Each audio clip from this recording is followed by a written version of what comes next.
Welcome back to JB ADV, guys. My name is Jacob, and this is the final video of the KLX 140 build series, where we took this, street titled it, and made it a little enduro. As you guys can see, it looks a little different. That's because the bike is done. It is complete for now. And we're going to talk you through exactly what we did to get to this point. If you guys didn't see the first couple videos of this, I think it's about 3 of them, you can go back and check those out. I will link the first one up in the top. It'll actually be up there. And that starts with the Pro Circuit T6 exhaust. And then we moved into some other stuff like the full Tusk Enduro kit. And we also did a video installing the Vapor dash system as well. But where we left off is I didn't permanently mount anything because we needed the bars, and that allowed me to mount the hand guards and everything else. Also, at the end of the last video you guys saw, we didn't complete the wiring on the headlight, but now that is complete. The lights do work on this. That's the city light, low beam, high beam. I have no idea how well that looks, but we will dive deeper and show you a little bit better later on. We even have the blinkers, so that should be the right side. And now that's the left side. And even a horn. It's quite obnoxious. Anyway, that's the bike. Let's dive into it. Let me show you guys exactly how I did everything. If you guys want to see a more in-depth video on installing handlebars, because I have the exact same handlebars on my bike, my CRF 250L, I'll link that video as well. Since I already have a video like that, I didn't want to do another one, so I threw them on. One thing led to another. We just started mounting stuff, and here we are. So I will tell you guys, we already did test this. It is an awesome little machine now, but let's dive deep into it. Like I said, let me show you what we did. I'll even discuss a little bit on how I did the wiring for the light, and maybe that'll help you guys later on if you guys are thinking about doing this on maybe a bike that really doesn't have any of the switches and you don't want to run an additional harness for your light. I'll show you exactly why we chose certain parts and what we did. So let's dive into it. Okay, starting with the front end, as you guys can see, it looks totally different. Let's start with the big black piece up front, your fender. We went with the KX85 front fender. It mounts right up, guys. It is a perfect fit. Highly recommend it. It just gives a way more aggressive front look, in my opinion. She does eventually want to go all black plastic, so that's why I said it's finished for now. But, so I went with the black one. This is from the Acerbis brand. It fits perfect, like I said, guys. It just mounts right up to the existing holes. No other things are needed, just your original stock hardware. Works perfect. The thing I do like about it, too, if you guys go to the KX85 front fender, you may not have ever paid attention, but the back portion here, the back of the fender that actually comes down and blocks the motor, it comes down way further. Clears no problem too, so that's not a big deal. But it blocks a lot more mud from coming up and hitting your exhaust, hitting your motor, hitting the frame. It's just a nice peace of mind to have. So that's just an extra bonus. We didn't realize that when we ordered it, but when you're taking it out, deeper mud or trails that are a little wet, it's just nice that it won't fling up as much. So cleanup's a little bit easier with this fender. Does get a bunch up in there though, but that's okay. It's a good trade-off. Moving on, same headlight that we talked about earlier. I love this headlight. It works really good. Once again, it's the Polysport Halo non-LED. I went with that because it's very simple to just go to the hardware store, get an H4 bulb if you need one. So that's what it uses, an H4. I had a couple of LED H4 bulbs laying around. We swapped to that, and I'll explain why we swapped to that. The wiring for the front headlight, how it works is on the Tusk Enduro kit, you actually have 2 brake switch inputs. You have your rear and your front. We used the front. We did not use the rear, which a lot of people do on the 140s. They don't use it because the clearance to how to mount it up, it's just kind of a pain, so you don't use it. So what I did is, since that does throw a positive, I ran a positive off the rear switch all the way up, and you can vice versa. You could use the front or the rear for this, but find out which one of the plugs is the positive, and I ran that up and ran that directly into the control switch for the Enduro kit, that which is your black wire, I'm pretty sure. That allows you to have the power from the Tusk Enduro kit going to your headlight. However, if you run a normal bulb or an old-fashioned bulb that's 35, 55 watts, especially on a bike that does not have a battery, but this bike could handle it, no problem. The stator is big enough on these bikes to do it. But if you run that big of a bulb, like that powerful of a bulb, it could drain your battery really, really fast. So we swapped everything in the front to an LED bulb just to get that draw, that power draw down as much as possible. So I hope that clears up how we ran that. I could make a more in-depth video on how we did it, but I did find a couple people already on YouTube who did a decent enough video that I could follow along. They even drew out a wiring diagram and everything, but pretty much you just take the positive, like I said, from one of the brake light switches you're not going to use. If you use both, then it'll be a little tricky, but you just take the positive from that, run it up to the black input wire on your control switch for your lights. For the Tusk Enduro kit, your white and blue are going to be your high beam and low beam. The rest would be pretty simple. Also, just ground your headlight to any other ground source. I just tapped into the Tusk Enduro ground source, and that was it. We have power and lights going everywhere else. All the rest of the lights you don't have to worry about because they're included in the Tusk kit. But yeah, that's how we did the wiring. So I'm in love with it. It works flawless. We haven't had a problem yet. We even accidentally left the lights on, the lighting kit on, like this. Not the ignition switch, but the lighting kit was left on for an hour-and-a-half drive up to where we went riding recently. You guys will see that soon. And nothing happened. When we got there, I said, oh, the lights are on. And it fired right up. So it would take, doing the math, about 2.5 hours before the battery dies without it running. So really, I mean, it is what it is. If you leave it on, I mean, a normal light would kill your bike anyway, right? So it's not the end of the world. So works flawless. Moving on to the handlebars, guys, we went with the Pro Taper fat bars, as I talked about in one of the earlier videos. We went with the CR High Bend. We were originally going to go with the KX High Bend, but they were out of stock, and she loves these anyway. So, I mean, if anything ever happens to them, maybe we'll try a different bend, but it takes a lot to really do something to these bars. I love them. She likes them on my bike, so we got them on here. The high bend, the CR highs, I actually like them a little bit more than what I have. I have the CR mids, so I might swap to them down the road too.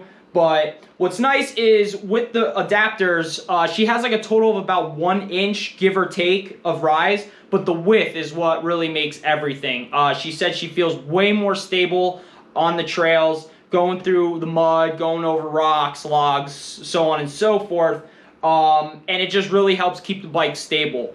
Moving on from just being confident and just being stable and everything else, she doesn't have to worry about her hands anymore. We moved on to putting these wraparound handguards on, which is what she wanted right off the bat last year. She dumped the bike a couple times and was like, I want handguards. And I don't blame her. If you're going to be trail riding, I mean, you guys know how long I waited to get them, and I cursed out every single time I dumped the bike because I hated it. But I will tell you, these have already hit the dirt. You guys could probably see a couple scratches if I zoom in on this in a second here. But honestly, she loves them. They're great. We went with the Tusk D Sport. These aren't the pros. They're nothing that crazy. But these are the MX guards with the built-in blinkers. And like I kind of showed you before, ooh, the low beam's on. That's bright. But the blinkers work great. They're really bright. People could definitely see you on the road. Not that we're really taking this across country or anything or down a highway. It can't go that fast anyway. But going from trailhead to trailhead, this bike is absolutely going to be perfect for her. So I love these handguards. They mount up way better than my Zetas on my bike. They even have a channel in the plastic handguard piece that like keeps them in line on here. It's just, they're way less flimsy. I do like them. And if they offered more colors, Tusk, please, more colors, please. I would buy them and swap mine out probably for them because I just like them a lot. I really do. And that's about it as far as the handlebars are concerned. We really like them. The only struggle we had is that mounting up the switches to this, there's not a lot of control room here. And since you have to have an additional switch for the Tusk kit, we ended up just mounting the on-off switch lower on the bar, which is not a big deal. If it starts to get dark or you need a light, kick it on. If you hit the roads, just kick it on really quick. It's not really the end of the world. The other issue is when you're trying to mount all this stuff up, which took us a while to really try to wrap our head around how to do it, is, well, number one, we need room for the duck. Number two is the clutch lever and brake lever. The clutch lever and brake lever, they're too long, the stock ones, because they're not designed for wraparound handguards. So we swapped those out as well. and we went with the Amazon breakaways. I forget the name. I think it's MZ. It's probably on here. Yeah, MZS, guys, is what we went with. I think I have them linked below. They're for my bike. I think I have them linked below. But they're really cheap. They're like 35, 40 bucks, depending on when you buy them. Breakaways. I have not had a problem with mine yet, and they actually feel even better on hers, so maybe they changed a thing or two. I'm not sure. But the tolerances are spot on for hers. So that's the handlebars, guys. We love them. Everything routed really nice and easy. Everything even tucked up. All the wiring underneath the headlight, perfect. Using those extension brackets like we talked about when we installed the headlight. I'm in love with it, guys. And moving on, we did swap the tires out. Let's talk about tires. Moving on, guys, you did not see the final mounting solution we came up with the Fender. So we went with what we were mocking up in the Fender, in the Tusk install video, should I say, which is the Fender mock-up that we did. But we went with that, and I think it looks good at the end of the day. We just ended up using, like I said, the two existing subframe mounts right there for your Fender, for the rear fender. And then I added one right up in the top here. Believe it or not, it was pretty stable without it, but if you were to hit it one little way, it could twist, and I didn't want it to break up here. A replacement isn't a lot of money, but still, you get the point. We went with the way we wanted to mount the blinkers. They rotate a little bit because they only use a one screw mounting solution for these flush ones, which could be a little bit of an annoyance, but you just got to come through and twist them back into place a little bit, but they're tight. They're not going anywhere, so it works pretty much.